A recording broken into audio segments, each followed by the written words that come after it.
तो दोस्तों, आज हम लोग सीटेट का प्रिपरेशन के लिए, जो लोग सीटेट प्रिपरेशन करना चाहते हैं, हम लोग कक्षा 1 to 5 के लिए यानी प्राइमरी के लिए सीटेट प्रिपरेशन तैयार करेंगे, जिसमें बाल विकास एवं शिक्षण, पर्यावरणीय अध्ययन, गणित, भाषा, हिंदी, अंग्रेजी, संस्कृत, अध्यावार सॉल्व्ड पेपर है, जो प्रीवियस ईयर है, जिसमें सारे क्वेश्चन एक जगह आपको मिल जाएंगे जो क्वेश्चन पूछा गया है। तो चलिए हम लोग बाल विकास का क्वेश्चन स्टार्ट करते हैं क्वेश्चन नंबर 1 से। तो देखिए, आप लोग जो लोग सीटेट प्रिपरेशन करना चाहते हैं और कई बार फेल हो चुके हैं, वो लोग हमारे चैनल से जुड़ जाएं। तो चलिए हम लोग, और चैनल को क्या करिए, आप लोग सब्सक्राइब जरूर करिए।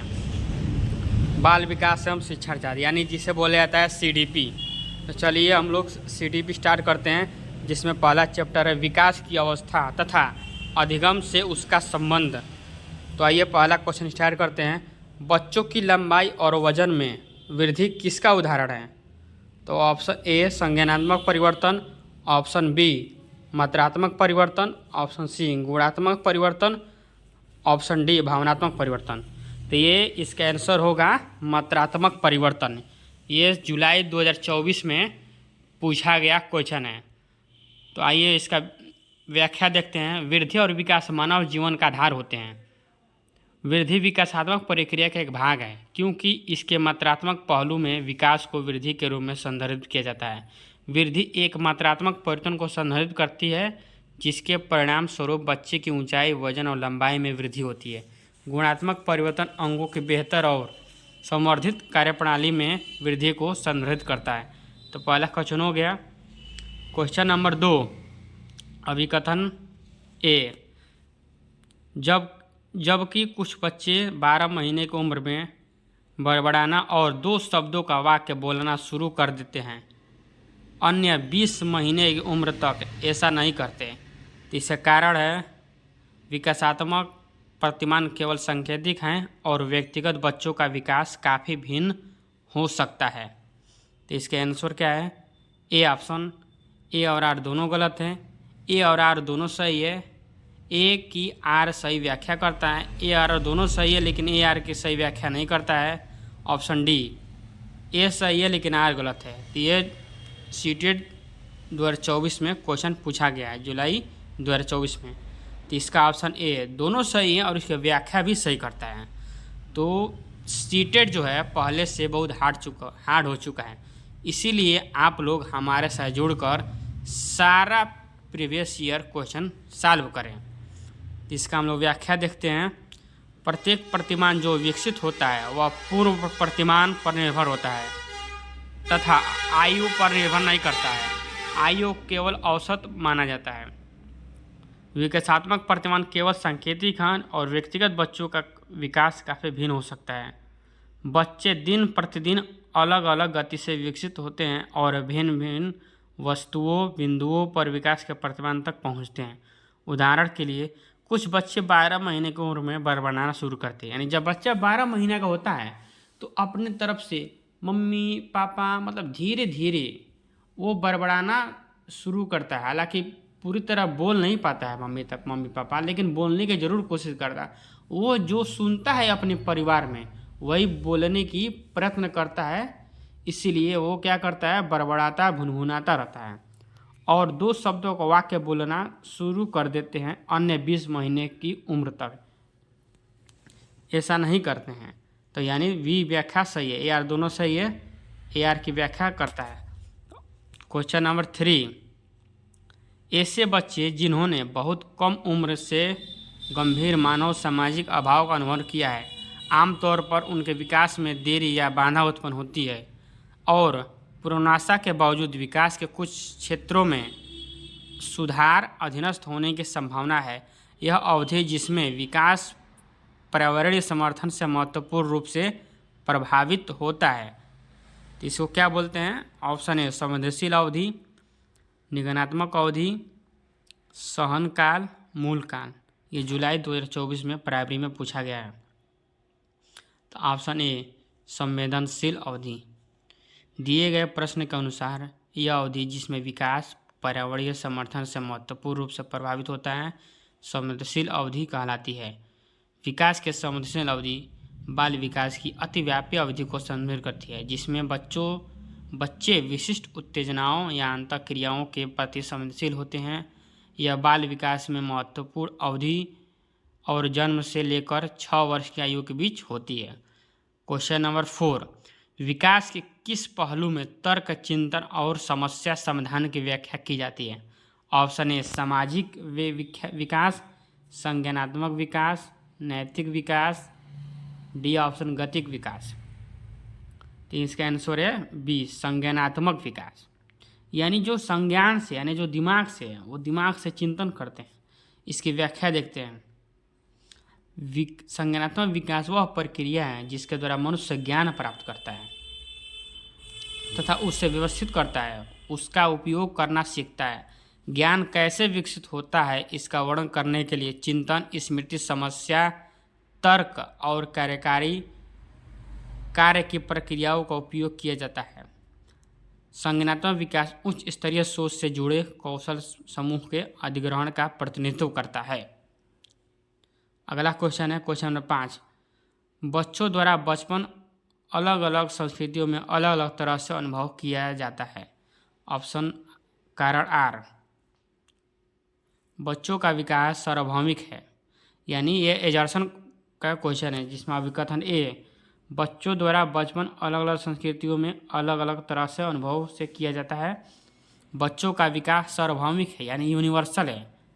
बात तो सही है, ये सही है, लेकिन आर गलत है। इसका ऑप्शन सी, क्योंकि बाल्यावस्था या बचपन वह आयु होती है जिसमें बच्चे संस्कृतियों के बीच अंतर का अनुभव करते हैं और यह भी सीखते हैं कि विविध संस्कृति कैसे उनके जीवन को एक दूसरे से अलग बनाती है। अर्थात बच्चों द्वारा बचपन अलग अलग संस्कृतियों में अलग अलग अनुभव से सीखा जाता है या अनुभव किया जाता है। बात तो सही है। बचपन के सामाजिक निर्माण के सिद्धांत में यह विचार शामिल है कि बचपन जीवन का एक अलग चरण है, अर्थात बच्चों का विकास गैर सार्वभौमिक है। यानी वो सार्वभौमिक नहीं है, नॉट यूनिवर्सल, वो सार्वभौमिक नहीं है और यह अंतः सांस्कृतिक मतभेदों के अधीन है। सही बात है, हमारे संस्कृति हमारे रिवाज के अधीन है। क्वेश्चन नंबर 6, कौन सा स्थूल गति कौशल है? तो एक कागज़ पर एक बड़े आयत को रूपरेखा अनुसार काटना, बुनाई, तैरना, एक कागज़ पर वृत्त को रूपरेखा के अनुसार काटना। तो इसका आंसर आप लोग बताइए, इसका आंसर क्या होगा? सी, यानी स्थूल गति यानी ग्रॉस मोटर स्किल, जिसमें आपका बॉडी पूरी तरह चलना शुरू करे, एकदम एक्टिव हो। तो जब आप नदी तालाब में तैरते हैं तो आपकी बॉडी पूरी तरह एक्टिव होती है, यानी ग्रॉस मोटर स्किल होती है। ये वे, इसकी व्याख्या देख लेते हैं। ये वे बड़ी गतिविधियाँ व क्रियाएँ हैं जो शिशु अपनी बाजुओं, पैरों या पूरे शरीर के जरिए होते हैं, जैसे तैरना, कूदना, गोबल चलना, खड़े होकर चलना, दौड़ना, कूदना आदि ग्रास मोटर स्थूल के अंतर्गत आते हैं और इसके उदाहरण हैं। क्वेश्चन नंबर 7, यह 2023 में पूछा गया शिफ्ट 1 में। भाषा के विकास के लिए संवेदनशील काल कौन सा है? तो ऑप्शन ए होगा आरंभिक बाल्यावस्था। भाषा विकास के लिए सबसे अधिक संवेदनशील काल आरंभिक बाल्यावस्था है। भाषा का विकास आरंभिक बाल्यावस्था में ही शुरू हो जाता है, जब कोई व्यक्ति भाषा सीखने और अनुकरण करने से अधिगम शुरू कर देता है। अनुकरण मतलब बार बार रिपीट करना है। एक ही, जैसे जब बच्चा छोटा होता है तो एक ही बात को बार बार रिपीट करता है, वो एक ही बात कहता रहता है, तो वह विकास कहलाता है, वो भाषा विकास कहलाता है। संज्ञानात्मक विकास की क्षमता को बढ़ाने के लिए भाषा ही एकमात्र उपकरण है। एक अच्छी भाषा हमेशा बच्चों को अन्य व्यक्तियों के साथ संवाद करने, बातचीत करने और उनकी समस्याओं को हल करने की अनुमति देता है। सही बात है, जब पर्यावरण में पॉजिटिव थिंकिंग होगा और बातें अच्छी होगी तो वही बातें बच्चे सुनकर उसका अनुकरण करेंगे। अगर आप उनके सामने गाली देते हैं तो वो भी बड़े होकर गाली देना शुरू करेंगे, और अगर उनसे आप अच्छे से बात करते हैं तो वो भी बड़े होकर अच्छे से बात करना शुरू करते हैं, क्योंकि बच्चा जो है वो केवल सुनता है और उसका अनुकरण करना शुरू कर देता है। क्वेश्चन नंबर 8, विकास का कौन सा क्षेत्र स्वनियमन, प्रदर्शन, भाषाओं को समझने और दर्शाने से संबंधित पहलुओं की बात करता है? तो संवेदनात्मक, ऑप्शन ए सही होगा। विकास का संवेदनात्मक क्षेत्र स्वयं नियमन, प्रदर्शन, भावनाओं समझने और दर्शाने से संबंधित पहलुओं की बात करता है।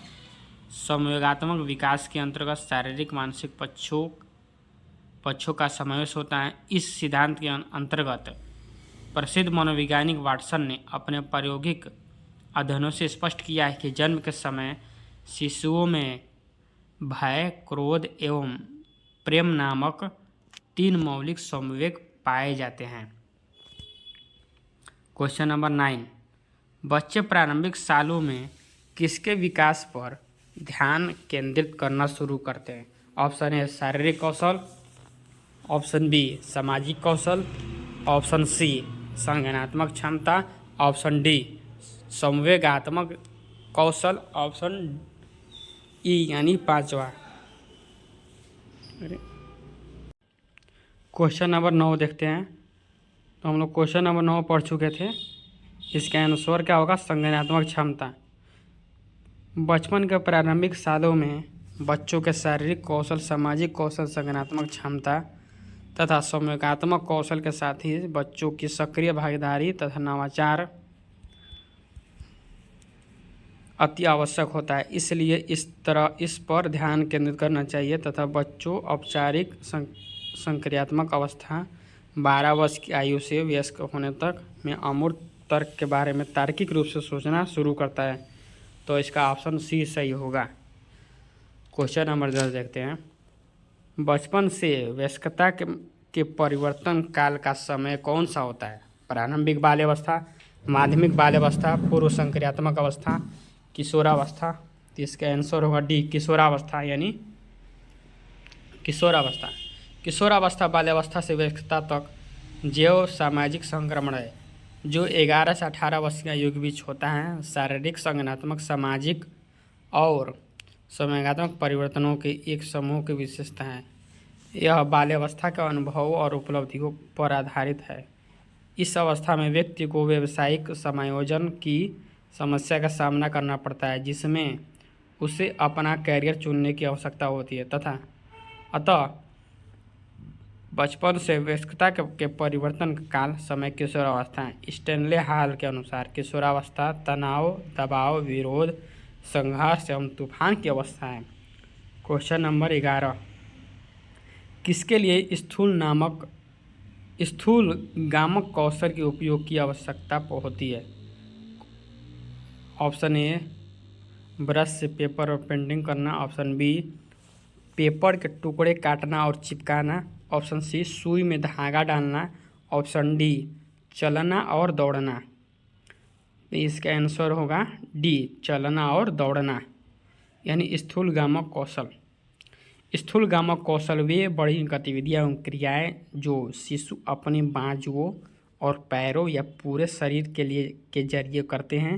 घुटनों के बल चलना, खड़े होकर टहलना, चलना, दौड़ना, कूदना स्थूल गामक कौशल ग्रास मोटर कौशल के सब उदाहरण हैं।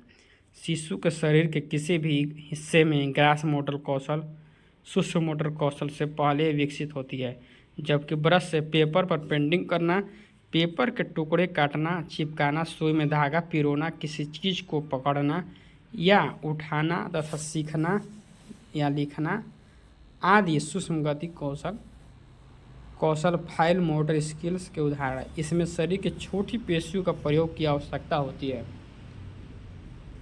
क्वेश्चन नंबर 12, कौन सा स्थूल गत्यात्मक कौशल का उदाहरण है? स्थूल, ऑप्शन ए चित्र बनाने के लिए पेन पकड़ना, ऑप्शन बी कागज को आड़ा टेढ़ा यानी जिगजैग तरीके से काटना, धागे में माला पिरोना, खंबे की तरफ फुटबॉल को लात से ढकेलना। तो इसका आप लोग कमेंट में आंसर जरूर बताएं। इसका आंसर क्या होगा? डी खंबे की तरफ फुटबॉल को लात से ढकेलना, यानी पैर से मारना। इसका हम लोग व्याख्या देखते हैं। गत्यात्मक विकास शारीरिक विकास को संदर्भित करता है और एक क्रियात्मक कौशल वह क्रिया है जिसमें मांसपेशियों का अधिक उपयोग करना शामिल होता है।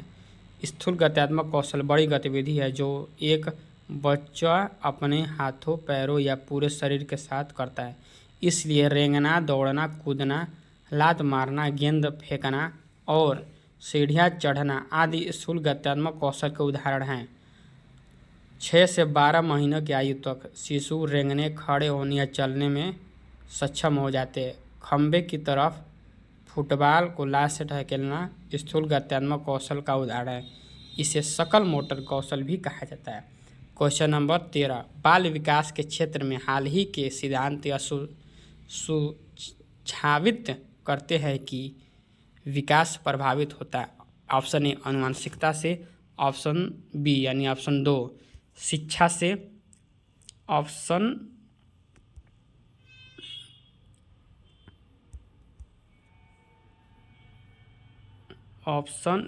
ए इधर भी है, ऑप्शन ए कुड मिलाने वाला क्वेश्चन है। तो आप लोग इसको स्क्रीनशॉट लेकर देख लीजिएगा, वीडियो को रोक कर देख लीजिएगा। इसका आंसर क्या होगा? Option D. इसका आंसर ऑप्शन डी होगा। ठीक है, ऑप्शन डी यानी 1, 2 यानी सारे सही हैं। आनुवंशिकता भी सही है, आनुवांशिकता भी सही है, शिक्षा भी सही है। यानी क्वेश्चन कहता है कि कौन सा विकास को प्रभावित करता है, तो सारे करते हैं। आनुवांशिकता भी करती है, शिक्षा भी करती है, संस्कृति भी करती है और सामाजिक नीतियाँ भी करता है। बाल विकास, ये इतना आप लोग व्याख्या पढ़ लीजिएगा वीडियो को रोककर। ये सब आंतरिक कारक है। वंशानुगत, आनुवंशिकता का कारक, शारीरिक कारक, संवेगात्मक, बुद्धि, दिमाग, सामाजिक प्रकृति, बाह्य कारक जैसे भौतिक वातावरण होना, शिक्षा, संस्कृति, सामाजिक नीतियाँ, सब बाह्य कारण हैं। क्वेश्चन नंबर 14, बाल विकास के क्षेत्र में मस्तिष्क नमनीयता संप्रदाय क्या सुझाता है? ऑप्शन ए बाल्यावस्था और किशोरावस्था का पूरी अवस्था संज्ञानात्मक विकास के लिए संवेदनशील अवस्था है। विकास सभी बालकों में एक समान दर से होता है। ऑप्शन सी केवल आनुवंशिकता विकास को प्रभावित करती है, वातावरण नहीं। ऑप्शन डी एक क्षेत्र में विकास दूसरे क्षेत्र के विकास को प्रभावित नहीं करता है। तो इसका आप लोग देखिए, आप लोग क्वेश्चन को दिमाग से दौड़ाइए, हम आंसर अभी नहीं बताएंगे। आप लोग ध्यान से क्वेश्चन को पढ़िए। बाल विकास के क्षेत्र में मस्तिष्क नमनीयता संप्रदाय क्या सुझाता है? इसका आंसर ई होगा। बाल्य अवस्था और किशोरावस्था पूरी अवस्था संज्ञानात्मक विकास के लिए संवेदनशील है, यानी बहुत सेंसिटिव है। इसका आप लोग व्याख्या देख लीजिए। बाल विकास के क्षेत्र में मस्तिष्क नमनीयता संप्रदाय बाल्यावस्था और किशोरावस्था का पूरी अवस्था संज्ञानात्मक विकास के लिए संवेदनशील अवस्था को सुझाता है, जबकि विकास सभी बालकों में एक समान गति से न होकर भिन्न भिन्न दर से होता है। आनुवंशिकता तथा वातावरण दोनों विकासों को प्रभावित करते हैं तथा एक क्षेत्र में विकास दूसरे क्षेत्र के विकास को सहज रूप से प्रभावित करता है। बिल्कुल। ब्रेन प्लास्टिसिटी, न्यूरॉन्स की संरचना, तंत्रिका, कन्वेंशन और मार्गों की ताकत और मस्तिष्क की भौतिक संरचना में परिवर्तन की अनुमति देती है और वह नए न्यूरॉन्स के निर्माण से भी बन जाती है। पर्यावरणीय प्रभावों की प्रतिक्रिया में मस्तिष्क की क्षमता को बदलने के लिए संदर्भित किया जाता है। विकास क्या है? एक अनिरंतर प्रक्रिया है, एक क्रमिक प्रक्रिया। ऑप्शन सी व्यक्तिगत कारकों से प्रभावित होता है लेकिन वातावरणीय कारकों से नहीं। वातावरणीय कारकों से प्रभावित होता है लेकिन व्यक्तिगत कारकों से। इसका आंसर क्या होगा? बी। विकास एक क्रमिक प्रक्रिया है। दोस्तों, आप लोग सीटेट को जरूर पास करिए, क्योंकि अब प्रत्येक एग्ज़ाम या टीजीटी में भी सीटेट हो सकता है मांगे। प्राइमरी जूनियर में तो सीटेट मांगता ही है, DSSC में भी मांगता है, इन सारे एग्ज़ामों में सीटेट मांगता है। दोस्तों, मेरा सीटेट में 115 नंबर आया है दोनों पेपरों में, इसीलिए आप लोग मेरे साथ जुड़कर एक बेहतर तैयारी कर सकें। तो इसका बी होगा आंसर, एक क्रमिक प्रक्रिया है। इसका व्याख्या देख लीजिए। मानव विकास का सामान्य अर्थ व्यक्ति के संपूर्ण व्यक्तित्व के आयु के साथ आय परिवर्तन से है। कभी कभी अभिवृद्धि और विकास दोनों को प्राय मान लिया जाता है, लेकिन इनमें अंतर है। अभिवृद्धि को मानव के कोशिकीय वृद्धि के संदर्भ में समझा जाता है, वही विकास का संदर्भ अभिवृद्धि के साथ मानव के संपूर्ण पक्ष में वृद्धि है।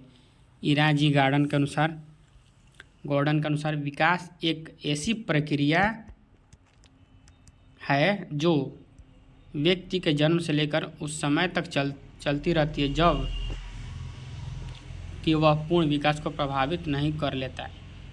यह एक इसकी विशेषताएं देख लीजिए। क्रमिक प्रक्रिया है, विकास की निश्चित प्रणाली होती है, विकास निश्चित प्रतिक्रिया की ओर होती है, विकास अविराम की गति से होती है, विकास की गति में व्यक्तिगत विषमताएं होती है और स्थायी होती है, विकास के संबंध में अनेक गुण सहसंबंधित होते हैं, विकास के संबंध में भविष्यवाणी करना संभव है।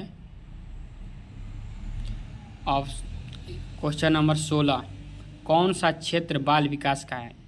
ऑप्शन ए एकीक और अवैज्ञानिक, ऑप्शन बी निर्धारित और स्थिर, ऑप्शन सी अंतर्विषयात्मक और गतिशील, ऑप्शन डी अस्पष्ट और प्राचीन।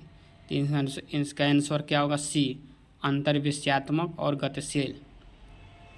इसका व्याख्या देख लीजिए आप लोग। इसका व्याख्या स्क्रीनशॉट ले लीजिए, इसका आप लोग व्याख्या पढ़ लीजिएगा, देख लीजिए इसका व्याख्या बहुत लंबा है दोस्तों। आप लोग व्याख्या जरूर पढ़िएगा, केवल क्वेश्चन में ध्यान न दीजिएगा। क्वेश्चन में रिपीट बहुत कम होगा, उसके व्याख्या से क्वेश्चन ज़्यादा आएंगे, इसीलिए आप लोग व्याख्या को बकवास न समझे। प्लीज़ आप लोग व्याख्या को ही ज़्यादा प्रेफर करें, ज़्यादा पढ़ें।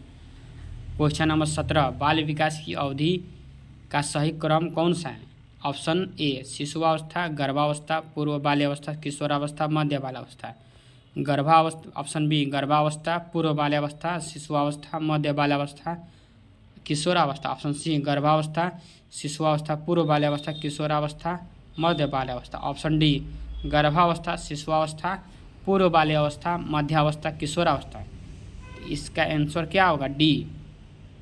देखिए दोस्तों, हम बिना आंसर देखे ही बता सकते हैं। हमने बताया ऑप्शन डी गर्भावस्था तो आता है, उसके बाद शिशुअवस्था, उसके बाद पूर्व बाल्यावस्था आता है, उसके बाद मध्य बाल्यावस्था, उसके बाद किशोरावस्था, सबसे लास्ट में किशोरावस्था आता है।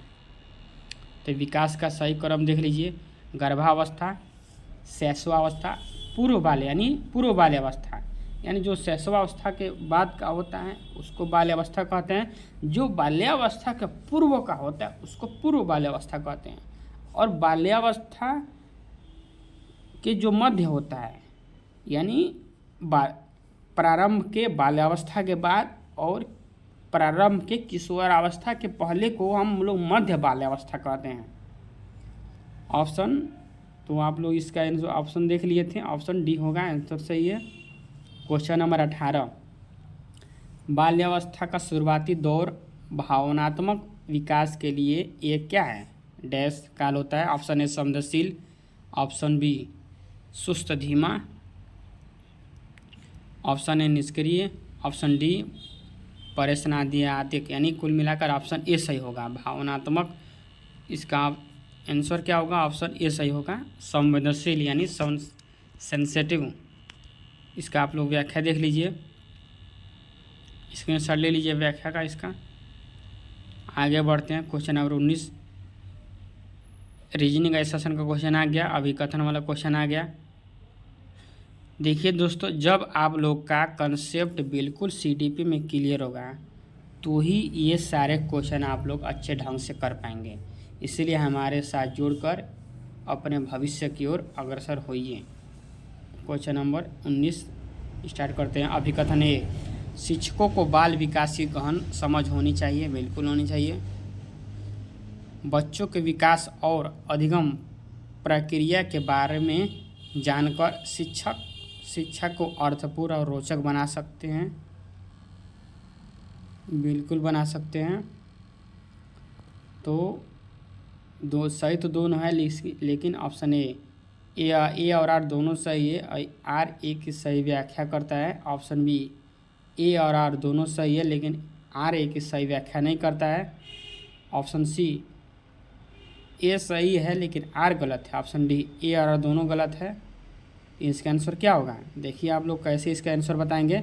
शिक्षकों को बाल विकास की गहन समझ होनी चाहिए। तो आप लोग अपने मन से बोलिए क्योंकि या इसलिए बच्चों के विकास और अधिगम प्रक्रिया के बारे में जानकर शिक्षक शिक्षा को अर्थपूर्ण और रोचक बना सकते। बिल्कुल, तो इसकी व्याख्या भी कर दे। ऑप्शन ए सही होगा। देखिए इसका ऑप्शन ए सही होगा। शिक्षकों को बाल विकास की गहन समझ होनी चाहिए। इसको आप लोग पढ़ लीजिएगा व्याख्या। क्वेश्चन नंबर 20 कौन निम्नलिखित में से कौन सकल मोटर कौशल का एक उदाहरण है? फुटबॉल को किक करना, सुई में पिरोना, लिखने के लिए पेंसिल पकड़ना। डी ऑप्शन, ट्रेड में बीड लगाना। यानी ये सही होगा, फुटबॉल को किक करना यानी मारना। ये सीटेड प्राइमरी में 2023 में पूछा गया शिफ्ट 1 में। तो ये देख लीजिए आप लोग, सकल गति कौशल और सूक्ष्म गति कौशल। तो सकल गति कौशल में चलना हो गया, दौड़ना हो गया, फेंकना सकल गति कौशल है। और सूक्ष्म गति कौशल में किसी चीज़ को पकड़ना, लिखना, हाथ, कलाई, पैर की उंगलियों का प्रयोग करना। यानी सूक्ष्म यानी छोटी, इसमें छोटी मांसपेशियाँ की आवश्यकता हो, जैसे सुई लगाना, जैसे सुई में धागे लगाना। ये क्या है? सूक्ष्म गति कौशल का उदाहरण है। हाथ, कलाई, स्वेटर बुनना, ये सब क्या है? सूक्ष्म गति कौशल का उदाहरण है। तो चलिए दोस्तों, आप लोग मेरे चैनल को सब्सक्राइब करिए और लाइक करिए। और फिर हम कल से CDP में क्वेश्चन नंबर 21 से स्टार्ट करेंगे। आप लोग बिल्कुल सीटेट को अवश्य पास करिए। जो भी बच्चे फेल हो रहे हैं उनको पास करना मेरी जिम्मेदारी है। Thank you, very very thank you.